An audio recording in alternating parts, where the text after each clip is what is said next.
Akash, you're the first star CTO we have on the podcast. So there is that distinction. The other distinction is you're also one of our first angels on the podcast. Welcome to Create Wealth. Thank you, Sandeep. Akash, my co-founder Vaibhav, is a cricket fan, and the only other thing he knows is investments. If he doesn't understand tech, and I'm going to pull his chain here, how does he see a live stream of a cricket match on his phone? I'm going to use the example of straws here. I'm going to use straws as a metaphor. Okay. Right? So imagine, we both are talking here today. So you're at the cricket ground, right? And then there is a camera, right? Everything starts with a camera. So there are many cameras on the field. Yeah. Okay, but let's simplify it and say there's one camera. Okay. So the video from that camera is taken from that. It comes to a control room in the stadium. Yeah. So straw from the camera to the control room. Okay. Right? From the control room, from the stadium, it is sent to a production facility. Okay. Sometimes the production facility is at the stadium, but let's simplify. Okay. Right? So again, another straw drawn from there to actually anywhere in the world. This is very interesting. Yeah. Right? Production can happen remotely now. For example, in IPL, right? IPL is played all over this country, but all the production happens in Mumbai. Okay. So that straws coming to Mumbai from all stadiums, right? Mm-hmm. Mental picture. Mm-hmm. That gets packaged for our customers. Okay. Hindi, Bhojpuri, Haryanvi, right? Commentators, graphics, could be a variety of things.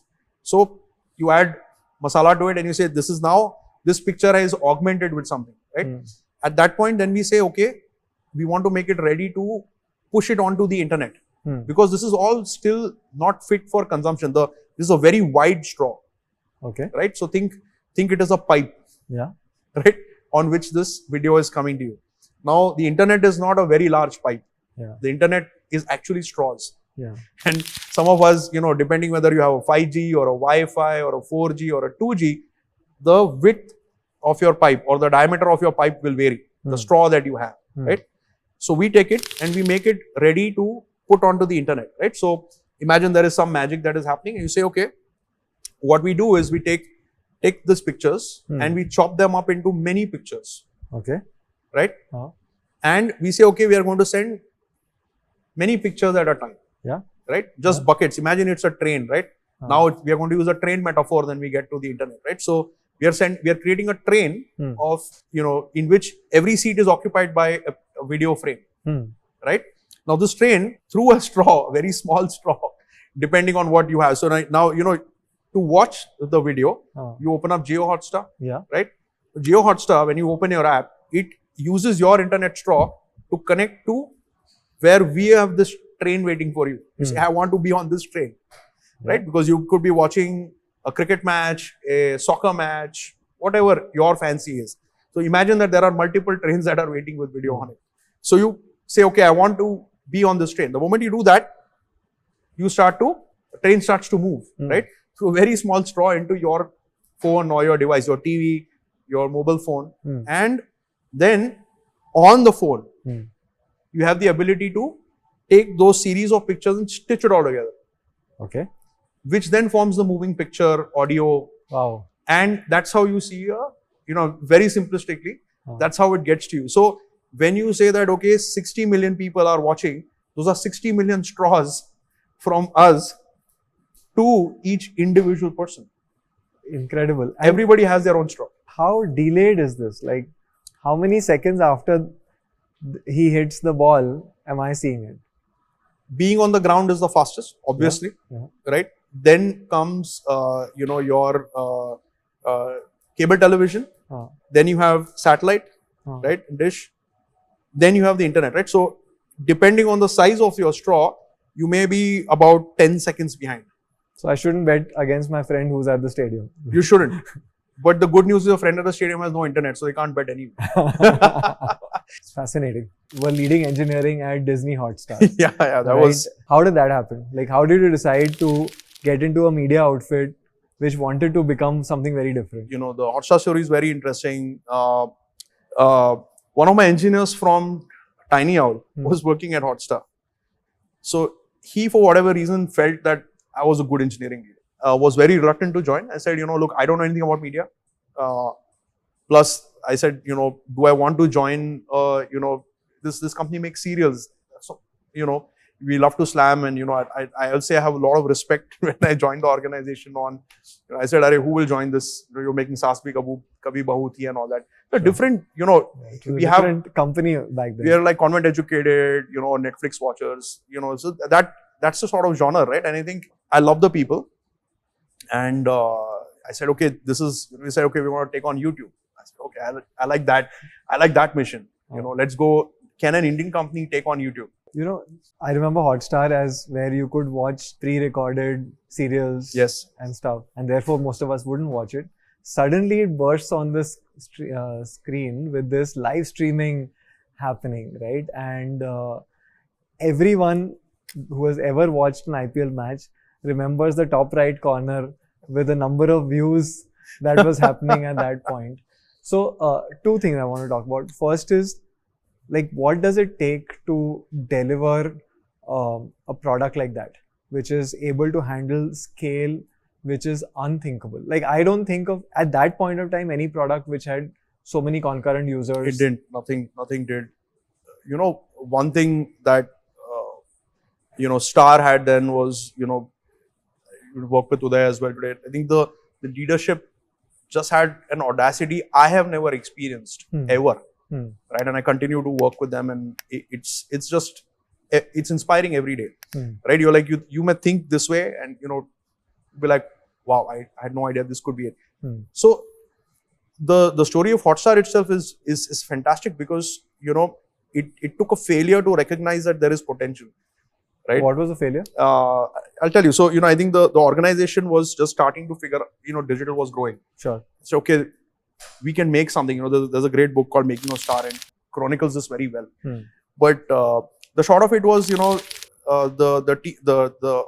organization decided to stream an India-Pakistan match. We are talking 2015 maybe, 2014, 2015 I think. And so they put it up, as you would do on our website back then, and it crashed. Yeah, I'm sure. Right. So now this is how this is a perspective, right? So imagine you had a crash, right? Put yourself in that situation. You're like, oh my God, I had a crash. It's embarrassing, and brand reputation damage, blah, blah. While, of course, that is true, and that may have been a conversation in the room. Yeah, I was not there, but there was so much demand. Exactly. Right. Yeah. So it is about looking at the positive, negative of it. And that is what the leadership walked away saying, oh, it crashed. There is a lot of people wanting to do this. And that sort of began that digital journey. In 2018, when we actually had the first year of our rights, right? In fact, thinking back that, it's been that long since I've been running IPL. But 2018 was the first IPL, and our brief was that, back then, I think, our highest concurrency was about 4 million people. I think there was an India-Pakistan match. I think we probably hit 4.5, 4.8, something like that. Nobody knew the ceiling of, and I've been humbled every time I think we've hit a ceiling on the digital viewership. Nobody knew how high this could go. Yeah. When we built it, you asked me a question saying, how do you build a product like this? Honestly, you build it with just basic fundamentals. We did not, when we started to build this on our own, we did not have, imagine there was a CTO who was not from a media background. A lot of memes that I still, fun memes about me. And, we had a team that had never really delivered a product together, right? Lots of new people, lots of old people, cultural, instability, as will happen year one of any organization. And this group was tasked with, streaming. Probably at that time it was the most expensive media property in India. Yes. It continues to be. Yes. Every game used to be a record, right? I remember the first time we broke it, like, oh my God, it's like 5.5. I think it was like 5.5 million was the day. And, there were balloons and champagne toasts. Like, wow, this is amazing, right? What a day. And then another 2 days later again, there was a larger number. Then so it got old, right? They were like, wait, we can't do champagne toasts every day. It's not scalable. So, it went on, and I remember the finale that year, right? And, back then we used to say, okay, what was the concurrency record was, I think, Felix Baumgartner jumping from the stratosphere or something. It was like 8 million. So it was we couldn't find any hard data, but that was the number. It was 8 million concurrent on YouTube. Sure. So we said, oh, 8 million is the number. Yeah. And I remember the day of the finale, when we crossed 10, it was surreal because, and interesting, I was having breakfast with someone who was there that day, and we were joking because, it takes a village to run this, Sandeep, right? Yeah. As do most things, right? We just recently broke a record, and, we had in excess, we had about 62 million people, 61 million people. The planning to breach 50 million was done 6 years back. Wow. And right? what goes on, like when there is this crucial match going on, is it like all hands on deck behind the scenes at that point? Because I remember you said that I need to be on, like I want to be recording prior. We are recording this during the IPL. Indeed. And you wanted to be having finished this podcast recording before the match started. Yes. So what goes on behind the scenes when the match is happening? It's all heavy operational excellence, Sandeep. So, again, it's not very different from, I borrow very heavily from, talk about patterns, I borrow very heavily from domains that interest me, right? And huge Formula One fan. So, what does it take to set up? Formula One cannot be won by a single thing. That is once, and of course there are in any sport really, it takes any team sport. It is truly a team sport, although there is one driver driving it, but there are so many things that need to come together. So operationally, over the years, we've built up this process where everybody knows their part and everybody plans to fail. Okay. Right?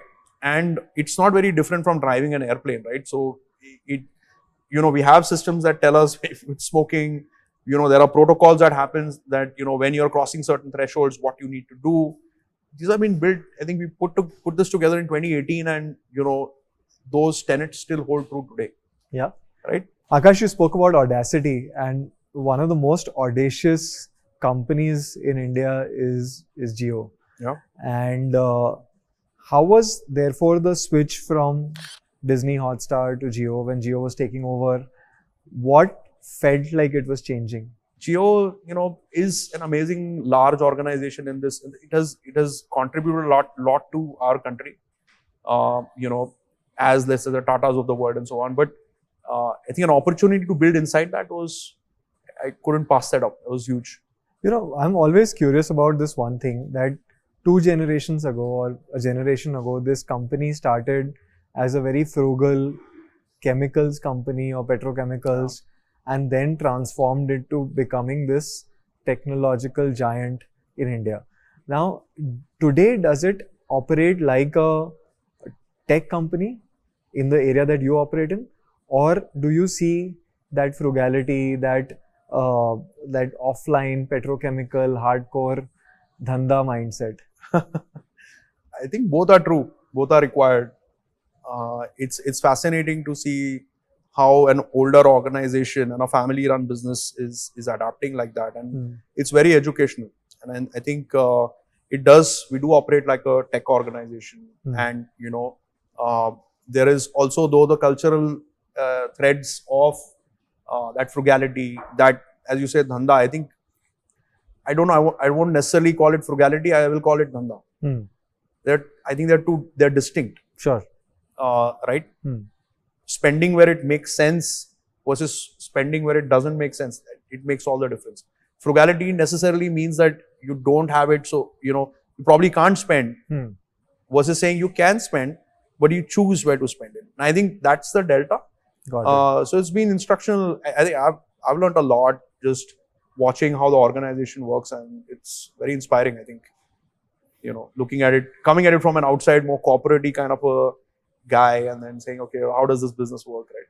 Now I know, like you're constrained by what you can talk about, but I think I read recently that the JioHotstar wants to take over or wants to go head up against YouTube and have the short format and the engagement. Like, what's coming up with JioHotstar? Why shouldn't any product organization want to be the leader in any space that it enters? So, sure. You can put YouTube or Facebook, whatever you want, right? I think we are audacious in our vision, and stepping back, saying that we have created a destination where customers can come and find entertainment, right? And our commitment is to sort of give an unfettered experience. We don't want to like bother you. Come in and spend time with us. We also need to recognize that there are a large group of customers that like to consume in this shorter format, right? How does it? At the end of the day, it's content, right? How you tell your, and this is again something woven in from my start days to say, storytelling matters. One of us, Sanjog, who runs sports, he always makes it about fandom, and I think that's a good one to anchor to say that fandom for entertainment, fandom for sports, whatever you are a fan of. Sure. I mean, I may be a fan of Anupama every evening, right? Sure. Because my entire family watches it or whatever, right? Yeah. How can you make that more enriching? Because that is 30 minutes of the time, of that person's time that you are taking up. And, from a technologist perspective, our job has always been to be the fabric to get there. And, step one is just enabling access. I think that has been the journey so far, I'll say. So it's not so much about, hey, let's go kill YouTube or let's beat Meta at their game. I think they're both amazing organizations, and, credit to where they've gotten, I think, just in terms of the mind space that they occupy in our customers' mind. And we'd like to sort of say that we are storytellers. That's our strong suit. You ended up in the Bay Area before there was a thing called Facebook, before Amazon was big. And I know I'm dating you here, but how was it working in the Valley at that point? It was great. Look, when we graduated from engineering school, we didn't really know what we were doing specifically. Everyone was doing their GRE back then, and it's like talking late 90s here. Ended up doing that. When after graduating from I did my master's in Arizona State, and then I said, what am I going to do? And, moving to the Bay Area was very natural. You can imagine Silicon Valley, and, it was like all the lure. So, of course, when we graduated, little did we know this was the bubble burst of 2000. Lived and worked in the US for 9 years. So, we had the whole 2000, 2004. And then there was another bust. I lost my job then. Had to bounce around from 2 different organizations to try to find out, where my footing would be. And that's when I joined OpenTable. And then there was that big chunk of OpenTable before I moved back. Yeah. I had joined OpenTable after failing at every startup I had joined.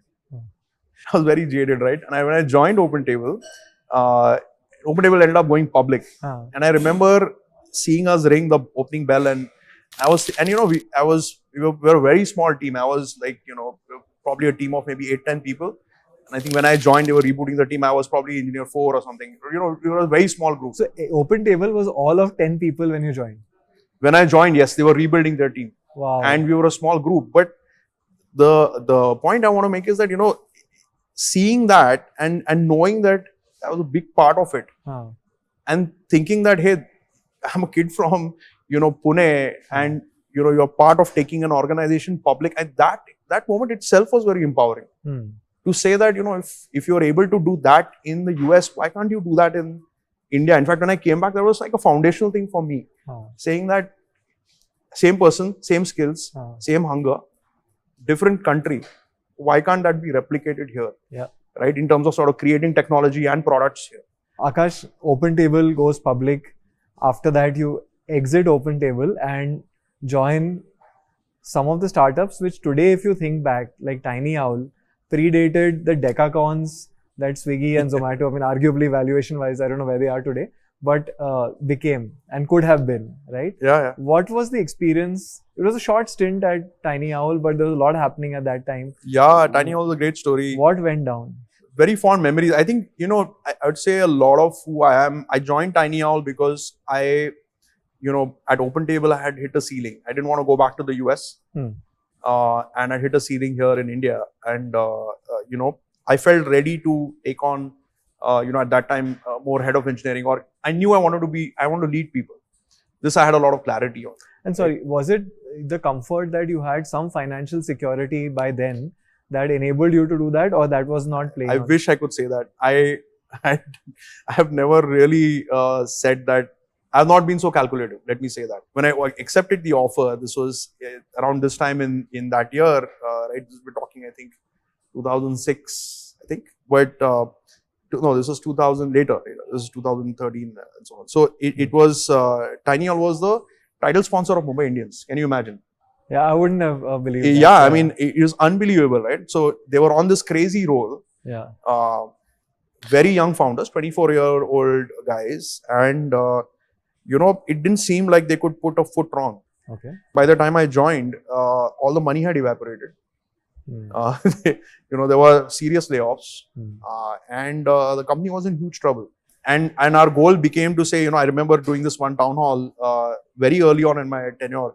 People were quitting, right? Obviously, nobody was talking to them. And it's just, it's the simple things, It's like, there's all this gossip on the floor and layoffs are happening. Really bad things were going on then.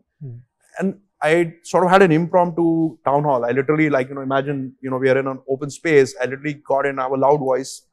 I said, everybody gather around. And I said, okay, my CFO hated me for it. And I said, okay, look, this is the money in the bank. This is the burn rate. We have whatever, K months of runway. I said, if you want to quit today. No issues. But if you stay, help me to make this K+1.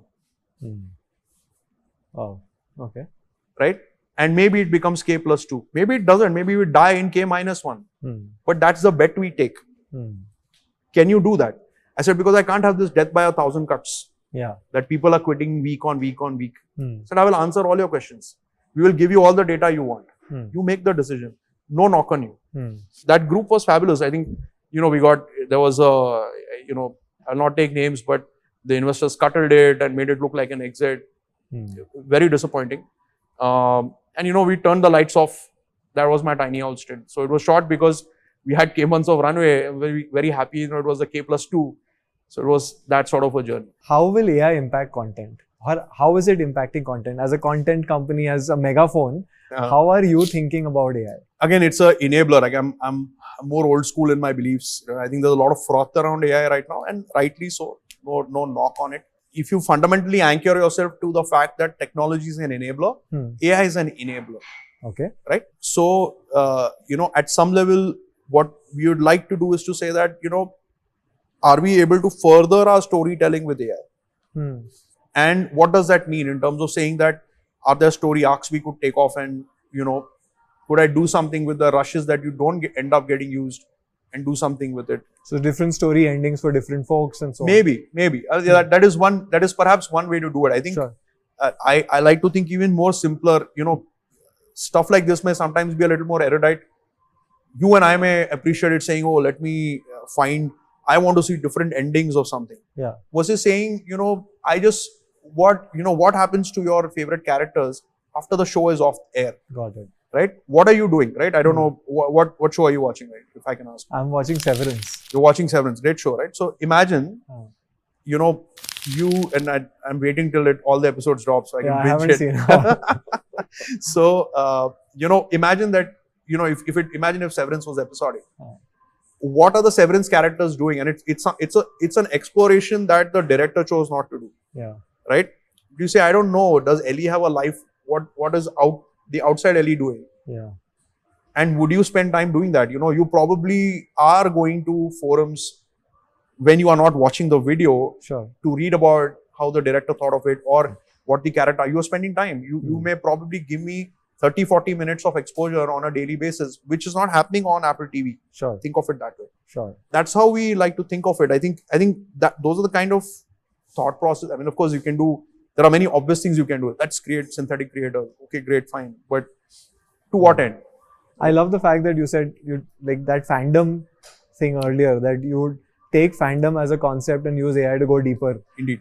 It's a very powerful thing. I mean, I think it's a good one for me to anchor on as a word, and it really captures a lot of the sentiment of how I think the technology can be applied to the entertainment space. And now, like for an engineer watching this, how is his or her life going to change because of AI? Some of them already using Cursor and Copilots and all of that, but is there like what is life on the other side of this? For younger engineers specifically, I worry that, it's gotten to a point where, look, yes, machine writing code is an amazing jump.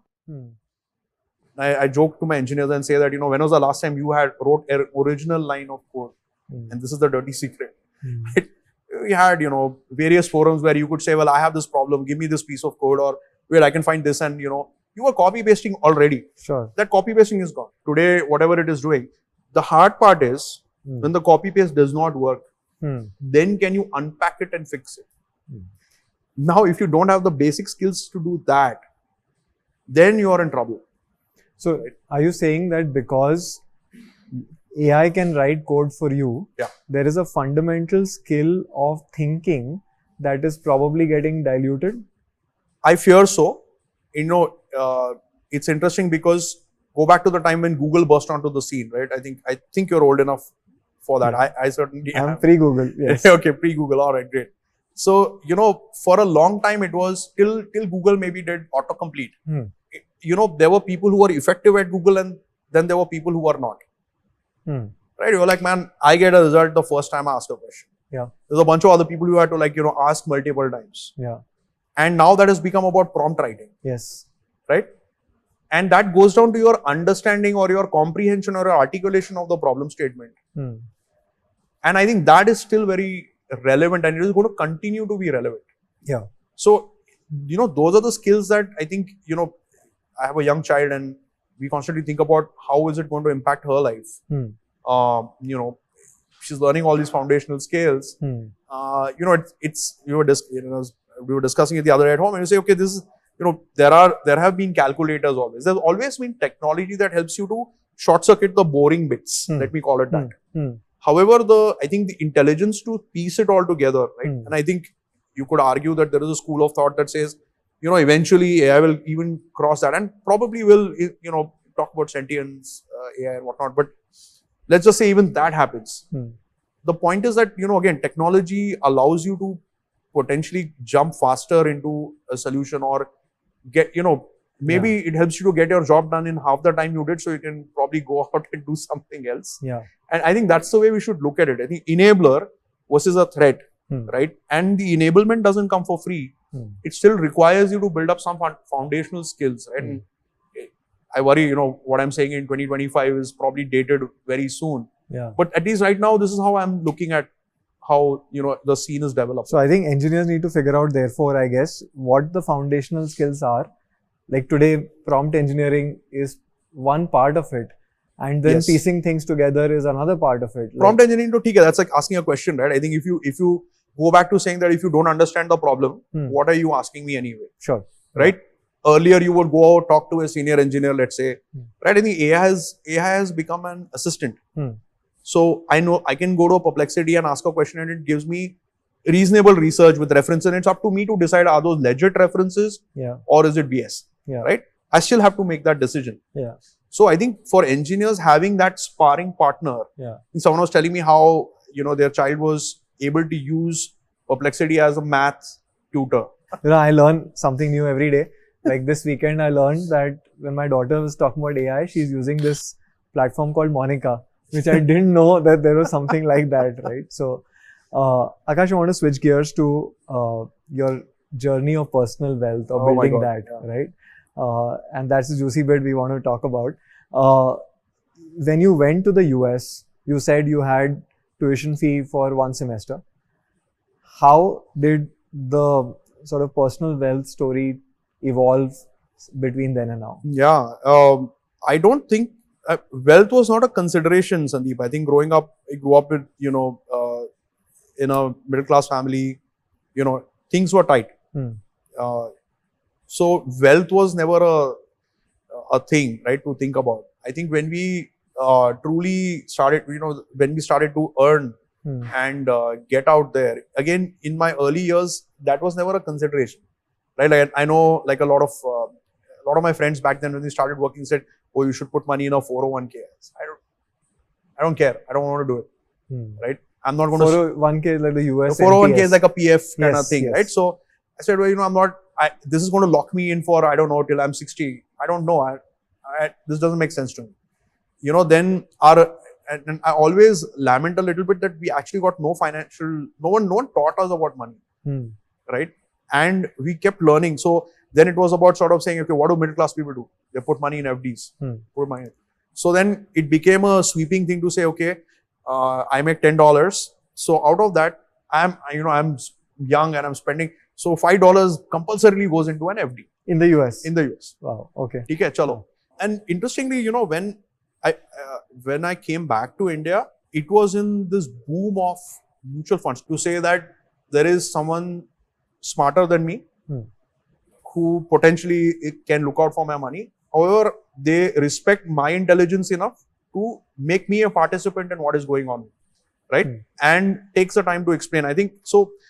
In fact, even with Deserve, I'll say again candidly, from a perspective of how it feels as a customer, it may not necessarily feel very different from having and I'm not saying this negatively, but you have someone who comes to you and says, hey, this is what's going on, but I feel more participative. Sure. Right. And there is of course, there is a USP that Deserve offers, which is ultimately that really drew me to, collaborating with you. But I think that's been the journey so far. Right? And I think if I think about, most people are constantly, and this happens today also, people ask me, hey, who manages your money? I say, well, I work with Deserve and I love it. I love those guys doing really well.